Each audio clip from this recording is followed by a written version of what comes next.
നമസ്കാരം. കേരളത്തിൽ നമുക്ക് രാഷ്ട്രീയം ഒരു ചർച്ചയാണെങ്കിൽ തമിഴ്നാട്ടിൽ അതൊരു വികാരമാണ്, അല്ലെങ്കിൽ ഒരാഘോഷമാണ്. സിനിമയും രാഷ്ട്രീയവും പാലും പഴവും പോലെ അലിഞ്ഞു ചേർന്ന മണ്ണ്. MGRും കരുണാനിധിയും ജയലളിതയും ഭരിച്ച ആ മണ്ണിൽ ഇപ്പോൾ ഒരു പുതിയ യുദ്ധത്തിന് കാഹളം മുഴങ്ങിയിരിക്കുകയാണ്. 2026 നിയമസഭാ തിരഞ്ഞെടുപ്പുമായി ബന്ധപ്പെട്ട തിരഞ്ഞെടുപ്പിനുള്ള അന്തിമ സ്ഥാനാർത്ഥി പട്ടിക പുറത്തിറങ്ങിയിരിക്കുന്നു. 4023 സ്ഥാനാർത്ഥികളാണ് സംസ്ഥാനത്തെ 234 മണ്ഡലങ്ങളിലായി മത്സരിക്കുന്നത്. ഇത്തവണത്തെ പ്രത്യേകത എന്താണെന്നോ? ഒരു വശത്ത് ഭരണത്തുടർച്ച ലക്ഷ്യമിട്ട് മുഖ്യമന്ത്രി MK സ്റ്റാലിൻ, മറുവശത്ത് വെള്ളിത്തിരയിലെ തന്റെ സിംഹാസനം ഉപേക്ഷിച്ച് ജനനായകൻ ദളപതി വിജയ്. ഇതിനിടയിൽ വീരപ്പന്റെ മകളും ഭാര്യയും, സീമാന്റെ തമിഴ് ദേശീയത, പിന്നെ അണ്ണാമലയുടെ നേതൃത്വത്തിൽ BJPയും. ആകെ 4023 സ്ഥാനാർത്ഥികൾ. ഈ പൂരപ്പറമ്പിൽ ശരിക്കും എന്താണ് സംഭവിക്കുന്നത്? നമുക്ക് നോക്കാം. ആദ്യം നമുക്ക് ഈ തിരഞ്ഞെടുപ്പിലെ എക്സ് ഫാക്ടറായ വിജയെ കുറിച്ച് സംസാരിക്കാം. നമ്മൾ മലയാളികൾക്ക് വിജയ് ഒരു നടനാണ്. പക്ഷേ തമിഴകത്തിന് അദ്ദേഹം ഇപ്പോൾ തമിഴക വെട്രിക്കഴകം എന്ന പാർട്ടിയുടെ അധ്യക്ഷനാണ്. വിജയ് മത്സരിക്കുന്നത് 2 മണ്ഡലങ്ങളിലാണ്. ഒന്ന് ചെന്നൈയിലെ പെരമ്പൂർ, മറ്റൊന്ന് തിരുച്ചിറപ്പള്ളി ഈസ്റ്റ്. ശ്രദ്ധിക്കേണ്ട കാര്യം, പെരമ്പൂരിൽ മാത്രം വിജയെ നേരിടാൻ 46 സ്ഥാനാർത്ഥികളാണ് രംഗത്തുള്ളത്.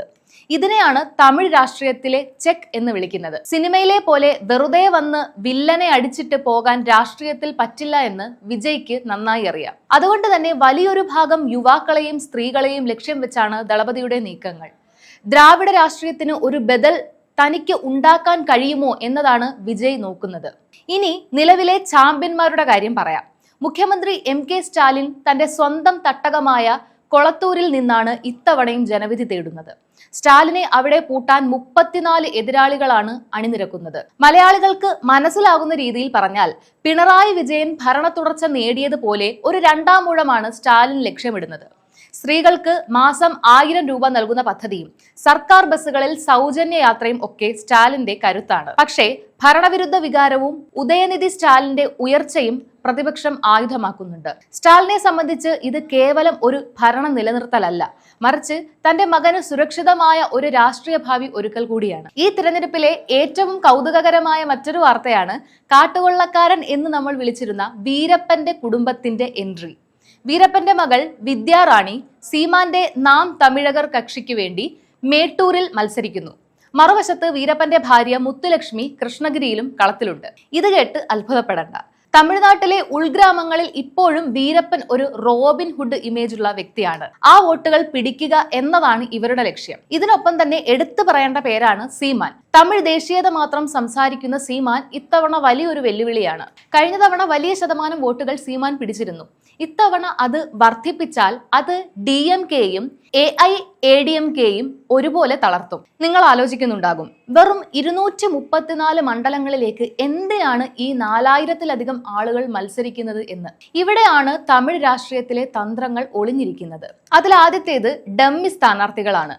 പ്രധാന സ്ഥാനാർത്ഥിയുടെ അതേ പേരുള്ള ആളുകളെ സ്വതന്ത്രരായി നിർത്തും. വോട്ടർമാർ വോട്ട് മാറി ചെയ്യട്ടെ എന്ന് കരുതിയാണ് ഇത് ചെയ്യുന്നത്. വോട്ട് വിഭജനം. എതിരാളിയുടെ ജാതിയിലുള്ള ഒരാളെ സ്ഥാനാർത്ഥിയായി വോട്ട് ഭിന്നിപ്പിക്കുക, ഇതാണ് ഇതിന്റെ ലക്ഷ്യം. തമിഴ്നാട്ടിൽ രാഷ്ട്രീയം എന്നത് ഒരു അംഗീകാരമാണ്.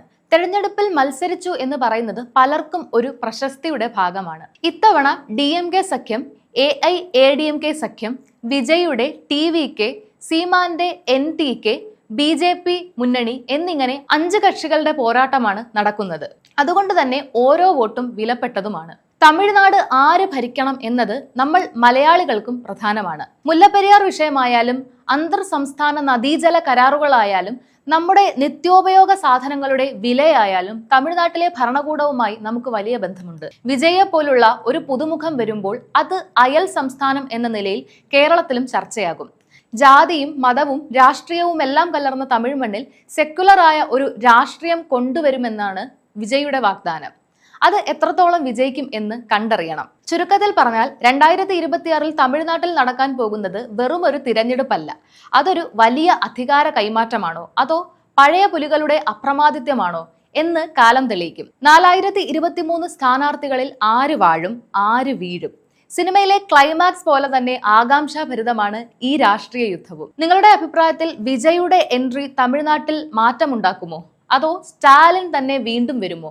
താഴെ കമന്റ് ചെയ്യൂ. തമിഴ് രാഷ്ട്രീയത്തിലെ കൂടുതൽ വിശേഷങ്ങളുമായി വീണ്ടും കാണാം. നന്ദി.